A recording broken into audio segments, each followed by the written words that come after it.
ধরুন ব্যাপারটা হচ্ছে, আমি আজকে সকালে আমার কাছে অনেক ফোন এসেছিলো অনেক মিডিয়া থেকে, যেটা বলেছি এখনও বলছি যে এটা অস্বীকার করার কোনো জায়গা নাই। আরাবুল ইসলাম সাহেব আমাদের কয়েকজন নেতৃত্বের সাথে তিনি যোগাযোগ করেছেন এবং আমাদের দলে আসতে তিনি প্রস্তাবও রেখেছেন। এটা একদম দিনের আলোর মতো পরিষ্কার ও সত্য জিনিস, সত্য কথাই বলছি। আমার সাথে সেইভাবে কথা হয়ে ওঠেনি তার। আর দ্বিতীয় কথা হচ্ছে, আমরা কে আসবে, কাকে কখন দলে ঝান্ডা ধরে জয়েন করাতে হবে, এই লেভেলের নেতা যারা আছে, সেটা সম্পূর্ণ নির্ভর করে আমাদের দলের প্রতিষ্ঠাতা প্রাণপুরুষ পীরজাদা আব্বাস সিদ্দিকী ভাইজানের উপরে। সুতরাং আগামী দিনে কী হবে না হবে, আজকে আমি ওই জন্য আমার ভাঙড়াই প্রোগ্রাম ছিল, এখান থেকে যাচ্ছি। আগামীকাল আমাদের রাজ্য কমিটির মিটিংও আছে, সেখান থেকে যেটা ডিসিশন হবে আপনাদেরকে জানাতে পারবো। আরাবুল ইসলাম বলছেন ঘটকপুকুরে বাজারের উপরে আপনার হাত দিয়ে জয়েন করবেন বুধবারে। দেখুন, আমি কি বললাম, আগামীকাল আমাদের পার্টির রাজ্য কমিটির মিটিং আছে, সেখানে ডিসিশন হবে। এখন পর্যন্ত আমার বড় ভাই জানেন আমাদের পার্টির এই ধরনের কোনো আমাকে গাইডলাইন দেয়নি, বা অনেক সময় দেয় যে এই প্রোগ্রামগুলো করতে হবে। সেটা আগামীকাল প্রোগ্রাম আছে, আমাদের নিজস্ব মিটিং আছে। আমাদের এই জোট, প্রার্থী ঘোষণা, সিট ঘোষণা সব আগামীকাল আমরা করবো।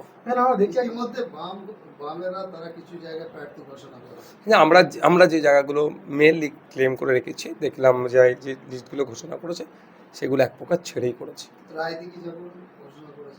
আমি আপনাকে কি বলবো, এক প্রকার অনেক কটা সিট ছেড়ে করেছে।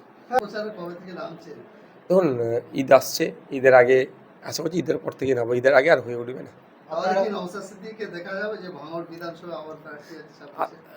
দেখুন, আমি ডায়মন্ড হারবার লোকসভার কথা বলেছিলাম, পার্টি অনুমোদন দেয়নি, ওই নিয়ে অনেক বিতর্ক হয়েছে। তবে আমি আশা করব পার্টি আমাকে এখানে অনুমোদন যদি দেয় হবে। নরেন্দ্র মোদী আসলেন, তারপরে এখন ভোট ঘোষণা, কি বলবেন? দেখুন, 60 লক্ষ মানুষকে অ্যাডজুডিকেশনে রেখে যদি এই ধরনের ভোট হয়, এটা কতটা গণতন্ত্রের জন্য স্বাস্থ্যকর হবে। ডেমোক্রেসির প্র্যাকটিসটা ঠিকঠাক করা দরকার। সেই জন্য আপনারা জানেন, আমি শনিবার রবিবার দুটো প্রতিবাদ সভা করেছি বড় করে, শুধু তাই করে ক্ষান্ত হয়নি। মাঠে ময়দানে যেভাবে লড়াই চলবে, সংগ্রাম চলবে গণতান্ত্রিক প্রক্রিয়ায়, সাথে সাথে আইনের দ্বারস্থ হওয়ার জন্য, আইনি লড়াই করার জন্য আমি কলকাতা হাইকোর্টে আজকে গিয়েছি। আজকে কলকাতা হাইকোর্টে আমার দুটো হয়েছে, একটা আমি নিজে থেকে করেছি আর একটা ভাঙনের মানুষকে দিয়ে করেছি, যার সমস্ত ধরনের বৈধ ডকুমেন্টস থাকার পরেও তাদের স্বামী স্ত্রীকে ডিলিট ভোটার দেখিয়েছে, তাকেও আমি নিয়ে গিয়েছি। আমি আমার খরচে ভাঙনের ভোটারদের যাতে অসুবিধা নয় সে দায়িত্ব নিয়েছি। আমি বলেছিলাম যে আমি আমার 100 জনের জন্য লয়ার লাগলে 100 জন দেবো। দুজন আমার সাথে যোগাযোগ করে উঠতে পেরেছে, তাকে দিয়েছে। আরও দুজনের সাথে যোগাযোগ করেছিলাম, তারা কোনো রেসপন্স করেনি, যাদের নাকি ভোটার ডিলিট হয়েছে এই অভিযোগ ছিল। তারপরে আমি গিয়ে আমি আজকে আইনি লড়াইয়ের জন্য প্রস্তুতি নিয়েছি এবং কোর্টেও গিয়েছি, হাইকোর্টে। আর রাজ্য সরকারের ভূমিকা কী, মমতা ব্যানার্জির দলের ভূমিকা কী? ভোট ঘোষণার আগে পর্যন্ত ধর্না টর্না অনেক নাটক করলো, কেন? এই অ্যাডজুডিকেশন নিয়ে। যে ভোট ঘোষণা হয়ে গেল, তারা দেখুন এই 60 লক্ষ ভোটাধিকার কীভাবে ফিরে পাবে, তার থেকে বড় কথা তারা কি দেখছেন, কে প্রার্থী হবে তাই নিয়ে তারা মিটিংয়ে বসে যাচ্ছে।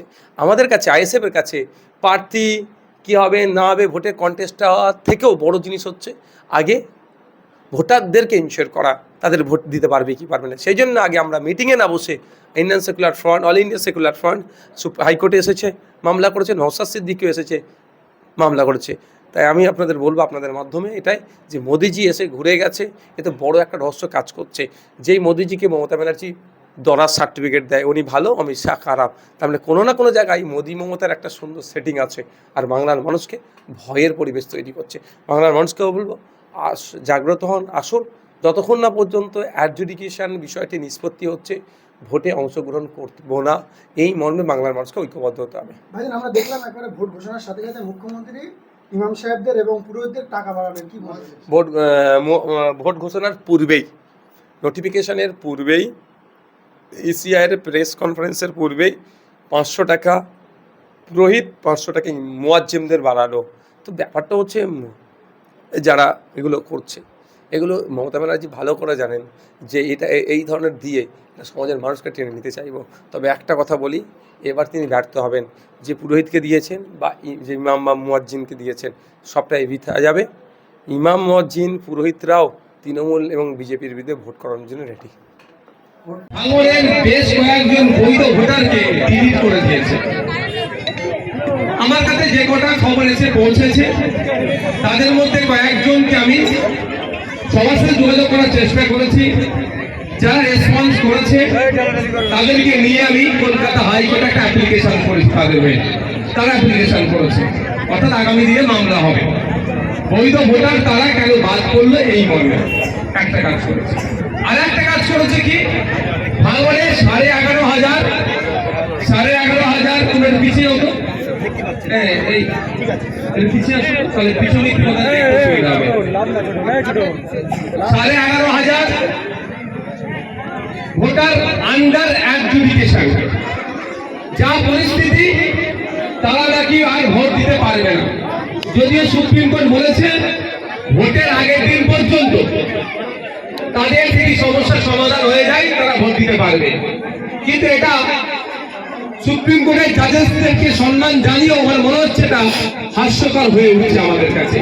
এবার এই 11,500 মধ্যে যদি কেউ ইচ্ছে করে আমি কন্টেস্ট করতে চাই, তাহলে তুমি কি, কেউ যদি চায় আমি প্রার্থী হব, তাহলে প্রার্থী হতে পারবে না, তাহলে রাইট কেস এক্সারসাইজ করতে পারছে না। এদিকে নির্বাচন ঘোষণা হয়ে গেল, হ্যাঁ আমরা কন্টেস্ট করবো ঠিক কথা, নির্বাচনে আমরা অংশগ্রহণ করবো ঠিক কথা। তার আগেও আমি দুটো অপশন রেখেছি।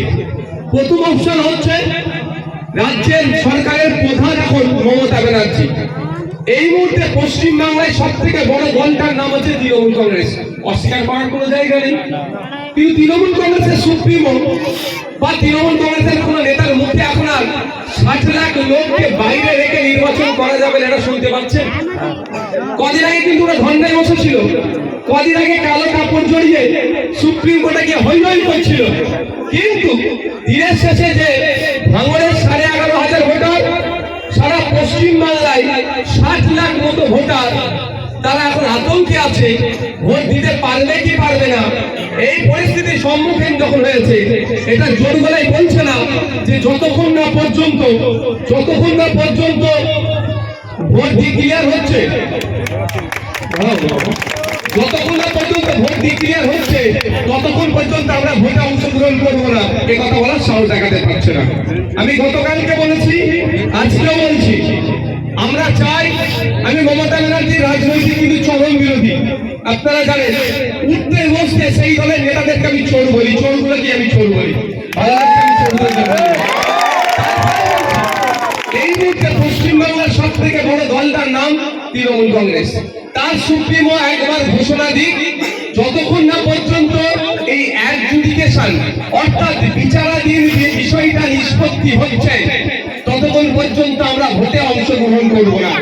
একথা মমতা ব্যানার্জি একবার বললে, মমতা ব্যানার্জির পাশে কেউ দাঁড়াক আর নাই দাঁড়াক, ভাঙড়ের 11,500 মানুষের স্বার্থে, রাজ্যের 60 লক্ষ মানুষের স্বার্থে নওশাদ সিদ্দিকী মমতা ব্যানার্জির পাশে দাঁড়িয়ে বলবে আমরা, কিন্তু তারা এখনো বলছে না কেন? আমরা রাজনৈতিক দল ছোট, এই সবে আমাদের গাছ বীজ বপন হয়েছে। আমরা 294টা সিটে যদি ক্ষমতা ধরতে পারতাম আজকে ডেটে, তাহলে মমতা ব্যানার্জিকে বলতে